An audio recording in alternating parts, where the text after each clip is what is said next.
Guys, जैसा कि आपको पता है जनरल पैथोलॉजी का हम कर रहे हैं चैप्टर सेलुलर एडेप्टेशन। और सेलुलर एडेप्टेशन के जो टाइप्स होते हैं, हमारा हाइपरट्रोफी और हमारा हाइपरप्लेजिया एंड एट्रोफी, हम ऑलरेडी पार्ट 1 में हम अपलोड कर चुके हैं। आप मेरे चैनल पे जाके देख सकते हैं। अगर आप पार्ट 1 नहीं देख के आए हैं तो पहले प्लीज़ उसको देख लीजिए, तभी उसके बाद आपको ये समझ आएगा। उसी का ही कंटिन्यू पार्ट है। अब सेलुलर एडेप्टेशन में हमारा नेक्स्ट टॉपिक हमारा बचता है मेटाप्लेजिया एंड डिस्प्लेजिया, जिसको हम आज ये पार्ट 2 में ख़त्म करेंगे। ठीक है, तो सबसे पहले आप समझ लीजिए मेटाप्लेजिया होता क्या है। मेटाप्लेजिया होता है हमारा एक एक हमारा सेल जो है वो दूसरे सेल में हमारा रिप्लेस हो जाता है। देखिए, पहले समझ लीजिए, फिर आपको एक स्टोरी बताऊंगा जिससे आपको पूरी तरीके से समझ आ जाएगा। एक फ़नी स्टोरी है पूरा। ठीक है, तो मेटाप्लेजिया देखिए, it is defined as the reversible change in one type of epithelial और mesenchymal adult cell to another type. ठीक है, एक टाइप का सेल्स जो है वो अनोदर टाइप में हमारा रिप्लेस हो रहा है, चेंज हो रहा है। ठीक है, एपिथेलियल और mesenchymal cell usually in response to abnormal stimuli, यानी बोल रहा है कि किसी नॉर्मल में नहीं, ये एबनॉर्मल स्टिमुलाई में ऐसा हमारा ये सेल कर रहा है, मेटाप्लेजिया कर रहा है अपने आप को जिंदा रहने के लिए। गाइज, इसको समझने के लिए आप एक स्टोरी सुनिए। जैसा कि बहुत फेमस एक अभी आपने देखा होगा कि वेब सीरीज है, बहुत फेमस हुआ है स्क्विड गेम।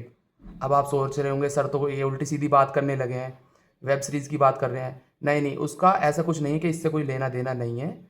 आप एक बार सुनिए, वो इससे इससे ही रिलेटेड है।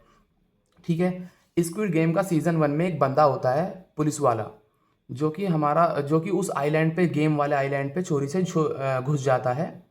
तो वो वहाँ पे जाके करता क्या है, वो एक बंदे को मारता है, गेम वाले बंदे को ही मारता है। और उसका क्या करता है, ड्रेस ड्रेस पहन के उनमें घुस जाता है। अब आप सोच रहे होंगे कि इसका इससे रिलेशन क्या है। अब वो घुसता है तो अपने आप को बचाने के लिए, अपने आप को ज़िंदा रखने के लिए क्या करता है, उनके जैसा अपना भेष बना लेता है, यानी अपने आप को उनके जैसा बना लेता है ताकि ज़िंदा रहे। यही सेम इस मेटाप्लेजिया में हो रहा है। जब भी कोई एबनॉर्मल स्टिमुलाई आता है तो एक सेल दूसरे सेल में क्या करता है, चेंज हो जाता है, रिप्लेस हो जाता है। ये भी दो टाइप का होता है, squamous metaplasia and columnar metaplasia. अब देखिए, जैसे ये स्क्वायमस सेल है, तो अभी बाहर से स्ट्रेस आया तो इस सेल ने एडेप्टेशन किया और अपने आप को कोलमनार में चेंज कर लिया। अब उसी ऐसे ही ये उल्टा है, कोलमनार सेल है इधर और स्ट्रेस आया, एडेप्टेशन किया इसने, स्क्वायमस सेल में अपने आप को चेंज कर लिया। तो सबसे पहले हम पढ़ते हैं स्क्वायमस मेटाप्लेजिया। स्क्वायमस मेटाप्लेजिया यानी कोलमनार से स्क्वायमस में चेंज हो रहा है, तो इसमें हम वो पढ़ेंगे जिसमें कोलमनार से स्क्वायमस में चेंज हो रहा है। ठीक है, इसका सबसे पहले एग्जाम्पल नंबर 1 पढ़ते हैं हम।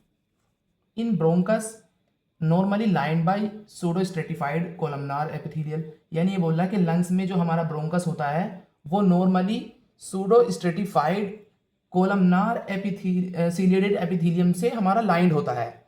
लेकिन इन क्रोनिक स्मोकर्स, लेकिन कुछ लोग क्या करते हैं, स्मोकिंग करते हैं, जिससे हमारा लंग्स में क्या स्ट्रेस आता है और वो कोलमनार सेल हमारा क्या है, स्क्वायमस सेल में चेंज हो जाता है।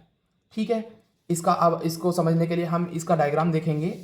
तो डायग्राम देखिए, सबसे पहले होता क्या है इसमें, ये हमारा नॉर्मल लंग्स है, कोलमनार सेल से हमारा लाइंड है, सूडो स्ट्रेटिफाइड कोलमनार से। तो कुछ लोग क्या करते हैं, हम स्मोक करते हैं। तो स्मोक क्या करता है, इसको स्ट्रेस देता है। जैसे ही इस पर स्ट्रेस आएगा तो ये क्या करेगा, ये मेटाप्लेजिया करेगा, यानी ये अपने अंदर एडेप्टेशन करेगा और ये सेल हमारा कोलमनार में चेंज हो जाएगा। ठीक है, ये हो गया हमारा एग्जाम्पल नंबर 1। अब आते हैं हम example number 2। In prostate gland ducts are normally lined by simply columnar epithelium, but in chronic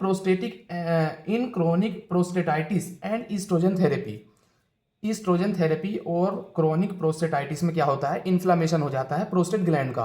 वो इन्फ्लामेशन क्या करता है, उसको एक स्ट्रेस देता है, एज ए स्ट्रेस इन्फ्लामेशन काम करता है, जिससे जो कोलमनार एपिथेलियम है वो हमारी स्क्वायमस में चेंज हो जाती है। ठीक है, अब इसको समझने के लिए हम इसका डायग्राम देखेंगे। तो ये है हमारा नॉर्मल प्रोस्टेट ग्लैंड। तो इसमें प्रोस्टेट ग्लैंड, ये लाइन है हमारा कोलमनार सेल से। तो इसका मेटाप्लेजिया होगा जब इस पे एबनॉर्मल स्टिमुलाई आएगा, यानी एबनॉर्मल स्टिमुलाई मतलब इसमें इन्फ्लामेशन हो जाएगा। तो ये एडेप्टेशन अपने अंदर करेगा और ये कोलमनार सेल हमारा स्क्वायमस सेल में चेंज हो जाएगा। स्क्वायमस सेल में चेंज क्यों है, ताकि वो सर्वाइव कर सके, जिंदा रह सके। अपने आप को जिंदा रख रहा है, उनके जैसा अपना वेश बना लिया है।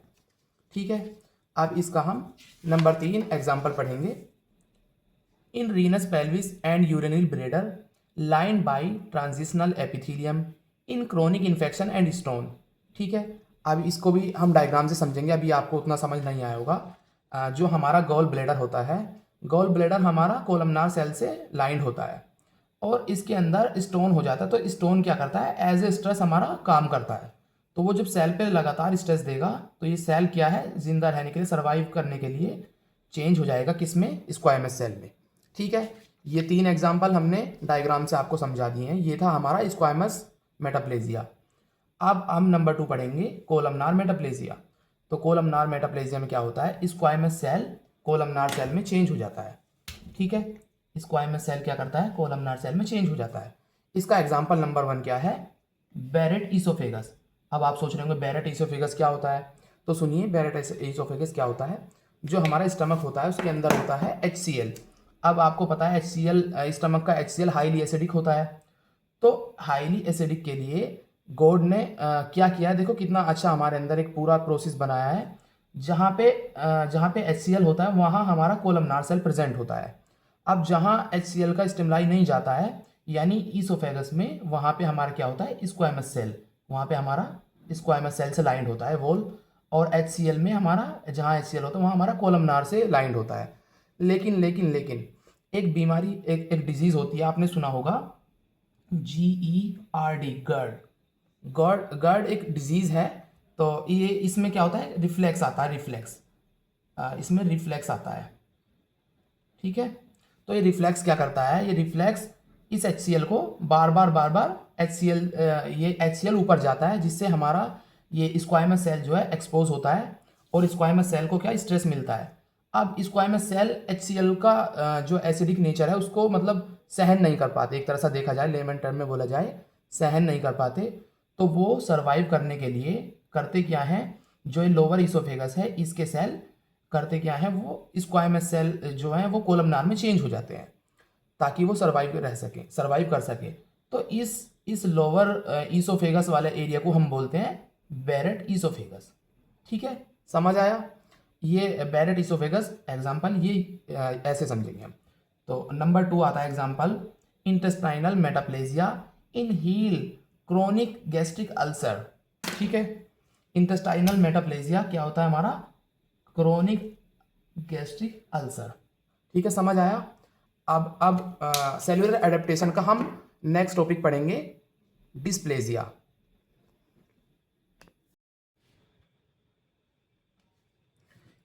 इसके बाद हम पढ़ने जा रहे हैं सेलुलर एडेप्टेशन का टाइप नंबर 5 है हमारा डिस्प्लेजिया, ये लास्ट है। अब डिस्प्लेजिया क्या होता है ये समझ लीजिए। डिस्प्लेजिया मीन्स होता है हमारा डिसऑर्डर डेवलपमेंट, यानी ऐसा डेवलपमेंट जिसका कोई ऑर्डर ही नहीं है, जिसका कोई ऑर्डर ही नहीं है, ऐसा डेवलपमेंट। ठीक है, it is also referred to as atypical hyperplasia. एक में सेल का साइज बढ़ रहा था, एक में नंबर ऑफ सेल बढ़ रहा था, एक में साइज कम हो रहा था, एक मेटाप्लेजिया में क्या क्या था, एक सेल दूसरे सेल में चेंज हो रहा था। तो अब ये क्या है, नंबर ऑफ लेयर्स ही बढ़ रहे हैं इसमें। ठीक है, the term dysplasia has been commonly use for atypical cytological changes in the layer of squamous epithelium. ठीक है, स्क्वायमस एपिथेलियम की लेयर में एटिपिकल साइटोलॉजिकल चेंजेस आ जाते हैं। अब स्क्वायमस एपिथेलियम की लेयर कौन सी होती है, आप लोगों ने फर्स्ट ईयर में पढ़ा होगा, बेसमेंट से stratum basale, stratum spinosum, stratum corneum and stratum granulosum. ये 4 लेयर होती है हमारी स्क्वायमस एपिथेलियम की। ठीक है, it dysplastic change often due to chronic irritation और प्रोलॉन्ग इन्फ्लामेशन। यानी ये सब डिस्प्लेजिया होता क्यों, ये सब प्रोसेस हो क्यों रहा है, ये हो रहा है हमारा क्रोनिक इरिटेशन या फिर प्रोलॉन्ग इन्फ्लामेशन की वजह से। ठीक है, डिस्प्लेजिया में progress into carcinoma in situ और इन्वेजिव कैंसर। बोल रहे हैं कि डिस्प्लेजिया में progress into carcinoma in situ और इन्वेजिव कैंसर में ये क्या करता है हमारा, ये और ज़्यादा बढ़ सकता है, क्योंकि कार्सिनोमा में होता क्या है, अनकंट्रोल प्रोलिफरेशन ऑफ सेल्स होता है, उसमें बढ़ता चला जाता है नंबर ऑफ लेयर्स। ठीक है, अब हम बात करेंगे इसके साइटोलॉजिकल चेंजेस की। इसमें हमें देखने को क्या मिलता है, ठीक है। इसे हम समझेंगे एक डायग्राम से समझेंगे। पहले नंबर 1 पढ़ लीजिए, increase number of layers, increase number of layers. तो अब देखिए एक डायग्राम है, जो ये नॉर्मल सेल का डायग्राम है। इसमें क्या है, इसमें सिंगल लेयर दिया हुआ है, ये नॉर्मल है, और ये है एडेप्टेशन के बाद का, ठीक है। इसमें सिंगल लेयर दिया हुआ है, तो इसमें पहला साइटोलॉजिकल चेंज है इंक्रीज नंबर ऑफ लेयर्स। तो इसमें सिंगल लेयर है, लेकिन इधर एडेप्टेशन के बाद क्या हो रहा है, नंबर ऑफ लेयर्स इंक्रीज हो रहा है, नंबर ऑफ लेयर इंक्रीज हो रहा है। तो हमारा ये पहला क्लियर हो गया है। अब आता है number 2, disorderly arrangement of cells from basal layer to surface layer. ये बोल रहा है कि ये डिसऑर्डर है, ये बेसल लेयर है, इधर बेसल लेयर से सरफेस लेयर की तरफ क्या है, इनका कोई ऑर्डर नहीं है, डिसऑर्डर अरेंजमेंट लगा हुआ है इनका। तो अब ये नंबर 2 हो गया इसका। नंबर 3 आता है loss of basal polarity. Loss of basal polarity क्या होता है, इसमें जो न्यूक्लियस है वो हमारा बेसमेंट मेम्ब्रेन की तरफ है, यानी पोल होता है ना, नॉर्थ पोल साउथ पोल, तो इसमें बेसमेंट मेम्ब्रेन की तरफ है, लेकिन इसमें न्यूक्लियस क्या है, इधर उधर गया हुआ है, ऊपर की तरफ खिसक गया, यानी इसको बोलते हैं लॉस ऑफ बेसल पोलैरिटी, ठीक है। इसके बाद नंबर 4 आता है हमारा cellular and nuclear प्लियोमॉर्फिज्म। Cellular and nuclear प्लियोमॉर्फिज्म का मतलब ये है, इसका सेल का साइज और न्यूक्लियस का साइज एंड शेप इसमें इक्वल नहीं है। जैसे इसमें अलग अलग साइज और शेप दिया हुआ है, तो इसमें क्या हो रहा है, सेल्यूलर एंड न्यूक्लियर प्लियोमॉर्फिज्म हो रहा है, इसमें साइज और शेप डिफरेंट है, ठीक है। अब आता है नंबर 5, इंक्रीज न्यूक्लियोसाइटोप्लाज्मिक रेशियो, यानी न्यूक्लियस और साइटोप्लाज्म का रेशियो क्या है, इसमें देखना है हमको। इसमें न्यूक्लियस क्या है, इसमें न्यूक्लियस डिक्रीज है, न्यूक्लियस और साइटोप्लाज्म क्या है, इंक्रीज है। लेकिन उधर एडेप्टेशन के बाद आप देखिए, नॉर्मल सेल में ये है, लेकिन एडेप्टेशन के बाद जब आप देखेंगे तो एडेप्टेशन में क्या है, न्यूक्लियस का साइज देखिए कितना बड़ा हो गया है, न्यूक्लियस का साइज इतना बढ़ गया है, और सेल यानी ऑलमोस्ट पूरा एरिया तो न्यूक्लियस ने ही कवर कर दिया सेल का। तो इसमें क्या हो गया है, न्यूक्लियस इंक्रीज हो गया है और साइटोप्लाज्म क्या डिक्रीज हो गया है, ठीक है। इसको बोलते हैं N/C ratio, nucleus cytoplasmic ratio. अब आता नंबर 6, न्यूक्लियर हाइपरक्रोमेटिज्म। तो इसमें क्या है, इसमें न्यूक्लियस का कलर लाइट है, ये थोड़ा थोड़ा लाइट है इसमें न्यूक्लियस का कलर, जबकि एडेप्टेशन के बाद हम देखेंगे तो इसमें न्यूक्लियस का कलर डार्क हो गया है, इसको बोलते हैं हाइपरक्रोमेटिज्म, ठीक है। तो नंबर 6 हमारा हो गया है। अब आता नंबर 7, इसमें क्या है, इंक्रीज माइटोटिक एक्टिविटी। यहाँ पे कोई माइटोटिक एक्टिविटी शो नहीं हो रही है, और इधर माइटोटिक एक्टिविटी शो हो रही है, यानी माइटोटिक डिवीज़न हो रहा है बहुत ज़्यादा, ठीक है। तो ये था हमारा पूरा सेलुलर एडेप्टेशन। तो उम्मीद है आपको समझ आया होगा। पार्ट 1 प्लीज़ इसका ज़रूर देख लीजिए अगर आपने पार्ट 1 नहीं देखा है। ये हमने 2 पार्ट में डाला था, पार्ट 1 एंड पार्ट 2, ठीक है। Thank you for watching the videos.